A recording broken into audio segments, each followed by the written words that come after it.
தமிழக கூட்டுறவுத்துறை அமைச்சர் KR பெரியகருப்பன் மீதான தேர்தல் தகராறு வழக்கை ரத்து செய்து சென்னை உயர்நீதிமன்றம் உத்தரவிட்டுள்ளது. கடந்த 2016 சட்டமன்ற தேர்தலின் போது சிவகங்கை மாவட்டம் திருப்பத்தூர் தொகுதி திமுக வேட்பாளராக KR பெரியகருப்பன் போட்டியிட்டார். தேர்தல் பிரச்சாரத்தின் போது பட்டமங்கலம் அருகே திமுகவினருக்கும் அதிமுகவினருக்கும் இடையே மோதல் ஏற்பட்டது. இது தொடர்பாக KR பெரியகருப்பன் உள்ளிட்ட 8 பேர் மீது திருக்கோஷ்டியூர் காவலர்கள் வழக்கு பதிவு செய்து சிவகங்கை நீதிமன்றத்தில் குற்றப்பத்திரிகை தாக்கல் செய்தனர்.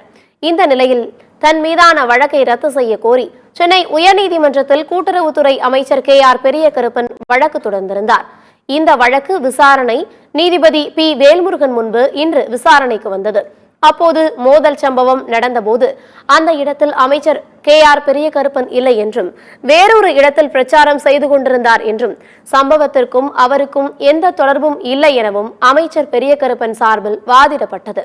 இந்த வாதத்தை ஏற்றுக்கொண்ட நீதிபதி கூட்டுறவுத்துறை அமைச்சர் KR பெரியகருப்பன் மீதான தேர்தல் தகராறு வழக்கை ரத்து செய்து உத்தரவிட்டுள்ளார்.